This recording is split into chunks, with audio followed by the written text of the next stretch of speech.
Welcome back to Indian Time. Today we're talking about wakes with Pat Pierre. I'd like to again thank Pat Pierre for coming in to sharing some of the old ways of wakes, which is very important that we learn and understand more about that. So today, again, we'll go back and hear more what Pat has to say about some of the wakes and how traditional wakes were and how they should be. Pat? Lemnich, we want to thank you for taking this time to listen, and hopefully that some of these things that are being said today, you take it to heart and think about it. I kind of, a while ago I mentioned about where we were instructed by our leaders. And I want to say this in Indian because a lot of you that understand Indian will know exactly what I'm saying. Our leaders back in the old times, old people, they used to say, and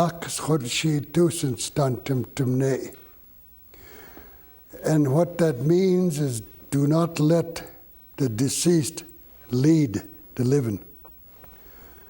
That is what is happening today. I can't rightfully say when that changed.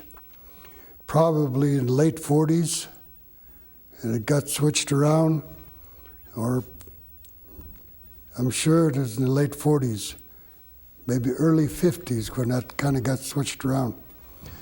And that, to our elders and to our forefathers, is wrong. Because that is what they said. Do not let the deceased lead the living. And we're doing that today. And I know that a lot of you are going to disagree with me, but I believe that it should go back to the original, to traditional ways, to the way that our forefathers, our grandparents, our parents taught us. And if we get to switch back to the proper way, perhaps we won't have all the deaths that we're having today. And I guess a lot of you know today that if we lose someone, that usually about 2, 3, sometimes 4 people, and sometimes more, follow one right after the other. The way that my forefathers, my leaders in my time when I was a young man, I was growing up, leaders would say, whenever the deceased is in the lead, and he's looking back at the people, and he's saying, you, and you will follow me. That I don't want to go alone. And what happens there, usually when someone passes on, immediately we think, who else is going to go? Because there's usually 3 or 4. And that's a bad way to think. It's a bad way to put this, because we already kind of know that it happens that way. And a long time ago, whenever a person passed on and we'd done what we had to do traditionally, we followed the rule that was there, that like a law. We got to do this and this and this to make it proper, not only for the family of the deceased, but for all the people. And of course for the deceased, that we show total respect. Now, when we think about these things, as how we are doing it today. Is there anything we could do to change it? I believe there is. I believe we could go back to our traditional ways. Excuse me. It's not impossible, and I think it'd be good for the people to know that death is imminent, it's going to come, but it don't have to come like it's coming today. And we also realize that death is caused by accidents, alcohol abuse, drugs, and all the things that are taking place today cause a lot of deaths. But I believe that could be changed too. A long time ago when I was growing up, I was just a young man. Deaths weren't like they are today. Seemed like maybe we'd lose 2 or 3 people a year, sometimes 4, but they were spaced.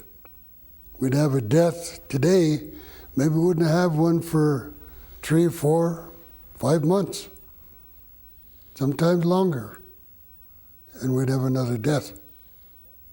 And that is totally different from today. We can realize all the different things that have taken place. I mentioned a while ago accidents, drugs, alcohol, the different things that takes lives. That could be changed, but I can't change it. You have to change it. Every individual has to do it for themselves. We pray always for longevity. We pray that we can live upon this earth and teach our young people our traditional ways. We pray that we could have the power to do what needs to be done to bring back our traditional ways. That we can say, yes, we have got this back in our hand now, and we're going to conduct ourselves accordingly. And we're going to teach our young people, as they grow older, what the traditional ways are. That's how our ancestors lived. That's how even some of our grandparents lived, and our parents.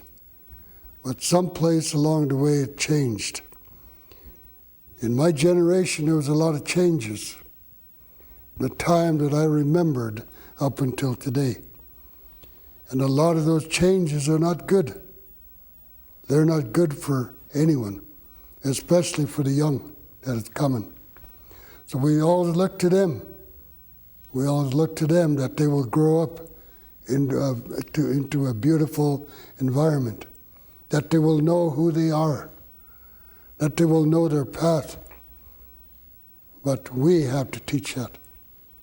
Every one of us as parents, grandparents, elders, we have to have a voice to teach these traditional ways.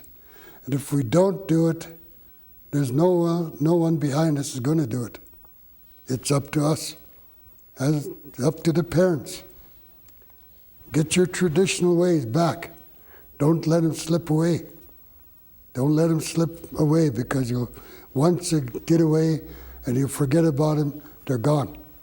There's no way that we can ever reach out there and rake it back in and say, okay, we got it back.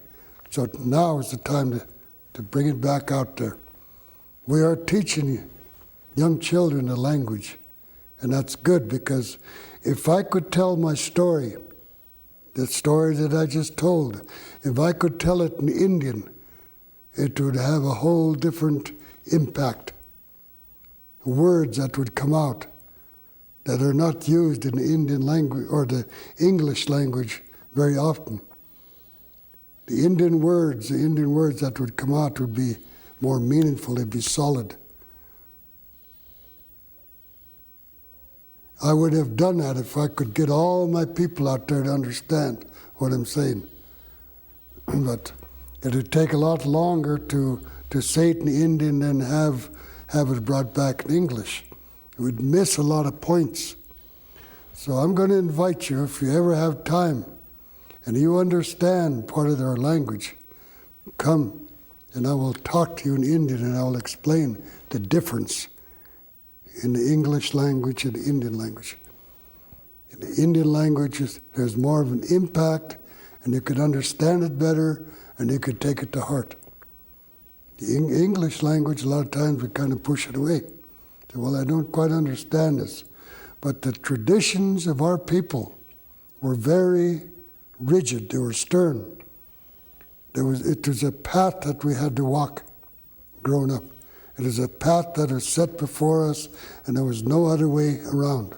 We had to walk this path. We had to be mindful of what was going on around us. And so we followed that. We followed it to the best of our ability, to the utmost of our ability, because that was who we are. It is who we are, and it still is who we are. So if we can go back to our traditional ways, in many respects out there, we would become stronger. We would say, yes, I'll be able to do that for my people. I'll be able to do that for my children. There's the traditions that have slipped away, we can still pull them back in. A lot of us elders that do sweat lodges, we're working at it. We're working at it. Every time we go in a sweat lodge, we pray about these things. Bring it back. We want things back the way they used to be. That's including the wakes and the funerals. That's including the traditional ways that have somehow slipped past us, slipped away from our attention. We want those things to be brought back. We want them to be back in the heart. We want them back where they belong so that we could teach it to the young people. That is the thing that I speak of. Traditional ways. And let us not play with our traditional ways. Let us not push it aside and take on some other ways. We are who we are, and we got to stay who we are. We cannot allow anything else to come in and take its place. We cannot be too lenient on the things that are happening. We got to be firm. We got to say, yes, this is the way it is. This is the way we got to do it. That includes the wakes and the funerals. Perhaps if we go back to our traditional ways, we could change this trend of death after death. Perhaps we can get stronger again and say, yes, we can control this. We can control some of the stuff that's going on. We must control it. Because if we don't, we're going to lose a lot of things yet. We got to have something to hand down to our children and grandchildren and those yet coming. Because many times the Indian people sit down, they don't talk about today. They talk about generations down the road, sometimes 7 generations, that they will know who they are, that we will have taught them who they are, where they come from, and what their destination is in life, what their goals are in life. Only we could help them see that. So today, the words that I have spoken, some are hard, and some of you may be offended. I hope not. I hope you've taken what I've said to heart and applied. And if you need any help in any respect, and if you think I can help you, I'll be willing to do it. Give me a call, come to my house. I'll be willing to sit and talk with you, because I believe that's what it's going to take in this time. So the things that I have shared with you today is things that I've learned in my young life. And so up to this time, please take it to heart, think about it, pray on it. Shehoy, Lemlunch. Thank you, Pat. Thank you for all that information, and it's something that I think we need to think about real hard as Indian people, with a culture and with a tradition. We must remember that the elders and the people did not think of this arbitrarily or did plan the way wakes should be. It was for a reason, for a purpose, that these were done the way they are in the past, and they should be done today. there's a reason between and behind everything that our elders and our ancestors have done. So the problems that we're having today is, as Pat said, we need to go back and think about the traditional ways of the past and take them back so that things will start straightening out.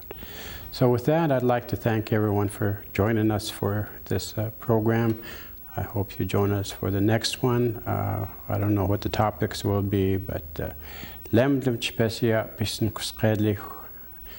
have a good day. Hope to see you soon.